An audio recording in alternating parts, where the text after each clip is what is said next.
안녕하세요. 가지급금과 이익잉여금의 해결 방법 5분 특강 강의 조남철 세무사입니다. 저는 종로에서 두드림 세무회계 컨설팅의 법인 컨설팅 전문으로 활동하고 있습니다. 자, 이번 시간에는 가지급금의 해결 방법 두 번째 시간, 퇴직금 지급입니다. 아니, 퇴직을 하면 퇴직금 지급하는 게 무슨 솔루션이냐, 방법이냐라고 이제 이야기하실 수가 있을 것 같은데요. 그 퇴직금 지급에 있어갖고 굉장히 좀 그 히스토리를 한번 말씀드리고 시작을 하겠습니다. 과거 2015년 말에 임원에 대한 퇴직금 중간정산 규정이 개정이 되었습니다. 그때 임원이 기존의 호봉제에서 연봉제로 넘어가게 되면은 퇴직금을 중간정산할 수 있는 시기가 있었고요. 그 다음에 관련된 규정이 개정과 동시에 어떤 규정이 들어왔냐면은 퇴직금 지급에 대한 배수 규정 개념이 들어왔습니다. 퇴직금으로 인정할 수 있는 금액은 원칙적인 퇴직금의 3배수까지 가능하다는 것이었죠. 하지만 그 이전에는 5배수, 10배수, 20배수를 지급하는 경우들이 많았다는 것이죠. 그렇기 때문에 15년도 말에 퇴직금을 가지고서 자꾸 장난치는 기업들이 많아지다 보니까 그런 것들을 막기 위해서 15년도 말에 퇴직금 중간정산제도, 그 다음에 3배수라는 개념 자체가 세법에 도입되게 되었습니다. 자, 직원에 대한 퇴직금은 1년 근무하게 되면 한 달치 급여가 퇴직금으로 계산이 되게 됩니다. 그리고 한도 자체는 없습니다. 다만 한도는 없지만은 다른 직원들과 형평이 맞아야지 한도가 없는 것이 인정이 되지, 누구에게는 많이 주고 누구에게는 적게 준다는 것은 또 인정되지 않을 수 있는 부분이 있습니다. 그리고 임원에 대한 퇴직금은 연봉의 10% 그리고 근속연수를 곱하게 되면 퇴직금이 됩니다. 이게 기본적인 1배수이고요. 여기에 맥스 3배수까지는 퇴직소득세로 인정을 해줍니다. 만약에 5배수를 지급했다? 5배수를 지급하게 되면 초과되는 부분은 근로소득세로 과세가 됩니다. 퇴직금 지급, 장점, 단점이 있을 수 있을 것 같은데요. 장점, 상식적으로 세율이 굉장히 낮아지게 됩니다. 과거에는 거의 세율이 퇴직금을 5억, 10억을 가져가도 퇴직금이 10억 언저리밖에 안 됐습니다. 하지만은 세법 개정으로 2016년 세법 개정으로 인해 갖고 세법 퇴직소득 세율 자체가 10%를 초과해서 15%, 20%를 향해서 달려가고 있습니다. 하지만은 대표님들이 이미 받고 계시는 30%, 40%의 누진세에는 미치지 못한다는 것이죠. 그리고 비용 처리를 할 수 있기 때문에 현지에 많이 쌓여있는 이익잉여금을 상계시킬 수 있습니다. 그리고 건강보험료, 국민연금에 대한 납부 부담이 없기 때문에 굉장히 장점이라고 볼 수가 있습니다. 하지만 단점도 있을 수가 있는데요. 갑자기 거액의 퇴직금이 빠져나가게 되면은 단기에 결손이 발생이 될 수가 있습니다. 이 부분에 대해 갖고는 담당하고 있는 금융기관, 은행에 혹시라도 결손이 발생하는 경우에 양해를 얻을 수 있는지 한번 확인을 해보셔야 됩니다. 왜냐면은 퇴직으로 인해 갖고 일시적으로 발생된 결손금이지만은 은행에서는 그 부분을 간과할 수 있기 때문에 그렇습니다. 그리고 퇴직금 지급 규정이 있는지 봐야 되고요. 그 다음에 이사회 주총 결의 미비 시에는 퇴직금 자체에 대한 비용 처리를 인정받지 못할 수가 있습니다.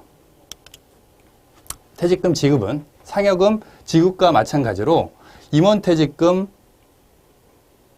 정관 규정이 명시가 되어 있어야 되고요. 그 다음에 퇴직금 지급 규정뿐만 아니라 이사회 주총의 결의가 또 필요합니다.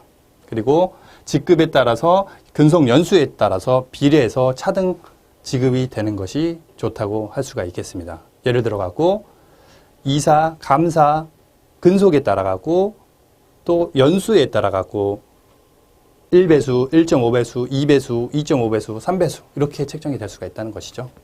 그리고 3배수를 초과하는 경우는 근로소득세 과세가 될 수가 있다. 관련된 예규 하나 살펴보겠는데요. 대표이사가 최대 주주로서 마음대로 한다는 거죠. 자기 회사를. 임의적으로 퇴직금 지급 규정을 의결하여 건전한 사회 통념과 상관행에 비추어 일반적으로 적용되는 것으로 인정되지 아니하고 차등 과다 지급한 것은 성금에 산입하지 아니한다.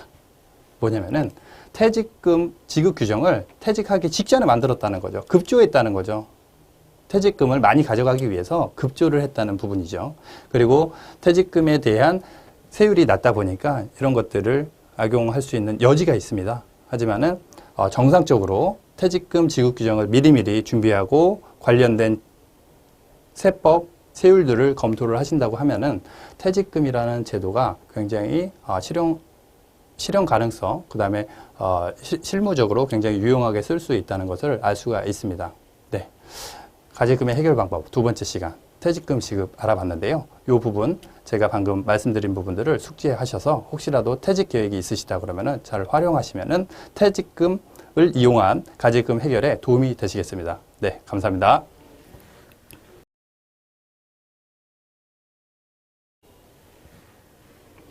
안녕하세요. 가지급금과 이익잉여금의 해결 방법 5분 특강 강의 조남철 세무사입니다. 저는 종로에서 두드림 세무회계 컨설팅의 법인 컨설팅 전문으로 활동하고 있습니다.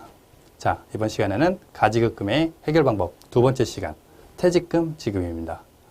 아니, 퇴직을 하면 퇴직금 지급하는 게 무슨 솔루션이냐, 방법이냐라고 이제 이야기하실 수가 있을 것 같은데요. 그 퇴직금 지급에 있어갖고 굉장히 좀 그 히스토리를 한번 말씀드리고 시작을 하겠습니다. 과거 2015년 말에 임원에 대한 퇴직금 중간정산 규정이 개정이 되었습니다.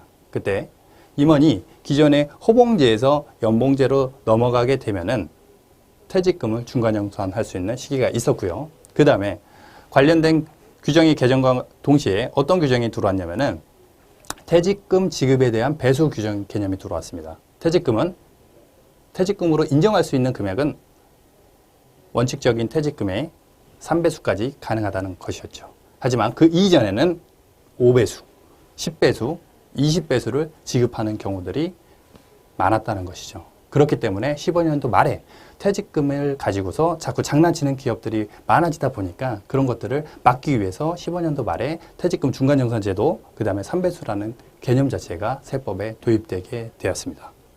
자, 직원에 대한 퇴직금은 1년 근무하게 되면 한 달치 급여가 퇴직금으로 계산이 되게 됩니다. 그리고 한도 자체는 없습니다. 다만 한도는 없지만은 다른 직원들과 형평이 맞아야지 한도가 없는 것이 인정이 되지, 누구에게는 많이 주고 누구에게는 적게 준다는 것은 또 인정되지 않을 수 있는 부분이 있습니다.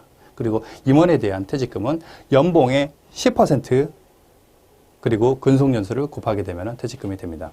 이게 기본적인 1배수이고요. 여기에 맥스 3배수까지는 퇴직소득세로 인정을 해줍니다.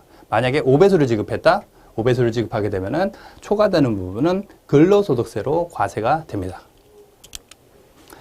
퇴직금 지급, 장점, 단점이 있을 수 있을 것 같은데요. 장점, 상식적으로 세율이 굉장히 낮아지게 됩니다. 과거에는 거의 세율이 퇴직금을 뭐 5억, 10억을 가져가도 퇴직금이 10억 언저리밖에 안 됐습니다. 하지만은 세법 개정으로 2016년 세법 개정으로 인해 갖고 세법 퇴직소득 세율 자체가 10%를 초과해서 15%, 20%를 향해서 달려가고 있습니다. 하지만은 대표님들이 이미 받고 계시는 30%, 40%의 누진세에는 미치지 못한다는 것이죠. 그리고 비용 처리를 할 수 있기 때문에 현지에 많이 쌓여있는 이익잉여금을 상계시킬 수 있습니다. 그리고 건강보험료, 국민연금에 대한 납부 부담이 없기 때문에 굉장히 장점이라고 볼 수가 있습니다. 하지만 단점도 있을 수가 있는데요. 갑자기 거액의 퇴직금이 빠져나가게 되면은 단기에 결손이 발생이 될 수가 있습니다. 이 부분에 대해 갖고는 담당하고 있는 금융기관, 은행에 혹시라도 그 결손이 발생하는 경우에 양해를 얻을 수 있는지 한번 확인을 해보셔야 됩니다. 왜냐면은 퇴직으로 인해 갖고 일시적으로 발생된 결손금이지만은 은행에서는 그 부분을 간과할 수 있기 때문에 그렇습니다. 그리고 퇴직금 지급 규정이 있는지 봐야 되고요. 그 다음에 이사회 주총 결의 미비 시에는 퇴직금 자체에 대한 비용 처리를 인정받지 못할 수가 있습니다. 퇴직금 지급은 상여금 지급과 마찬가지로 임원퇴직금 정관 규정이 명시가 되어 있어야 되고요. 그 다음에 퇴직금 지급 규정뿐만 아니라 이사회 주총의 결의가 또 필요합니다. 그리고 직급에 따라서 근속 연수에 따라서 비례해서 차등 지급이 되는 것이 좋다고 할 수가 있겠습니다. 예를 들어 갖고 이사, 감사, 근속에 따라 갖고 또 연수에 따라 갖고 1배수, 1.5배수, 2배수, 2.5배수, 3배수 이렇게 책정이 될 수가 있다는 것이죠. 그리고 3배수를 초과하는 경우는 근로소득세 과세가 될 수가 있다. 관련된 예규 하나 살펴보겠는데요. 대표이사가 최대 주주로서 마음대로 한다는 거죠. 자기 회사를. 임의적으로 퇴직금 지급 규정을 의결하여 건전한 사회 통념과 상관행에 비추어 일반적으로 적용되는 것으로 인정되지 아니하고 차등 과다 지급한 것은 송금에 산입하지 아니한다. 뭐냐면은 퇴직금 지급 규정을 퇴직하기 직전에 만들었다는 거죠. 급조했다는 거죠. 퇴직금을 많이 가져가기 위해서 급조를 했다는 부분이죠. 그리고 퇴직금에 대한 세율이 낮다 보니까 이런 것들을 악용할 수 있는 여지가 있습니다. 하지만은 정상적으로 퇴직금 지급 규정을 미리미리 준비하고 관련된 세법, 세율들을 검토를 하신다고 하면은 퇴직금이라는 제도가 굉장히 실현 가능성, 그 다음에 실무적으로 굉장히 유용하게 쓸 수 있다는 것을 알 수가 있습니다. 네. 가제금의 해결 방법 두 번째 시간 퇴직금 지급 알아봤는데요. 이 부분 제가 방금 말씀드린 부분들을 숙지하셔서 혹시라도 퇴직 계획이 있으시다 그러면은 잘 활용하시면은 퇴직금을 이용한 가제금 해결에 도움이 되시겠습니다. 네, 감사합니다.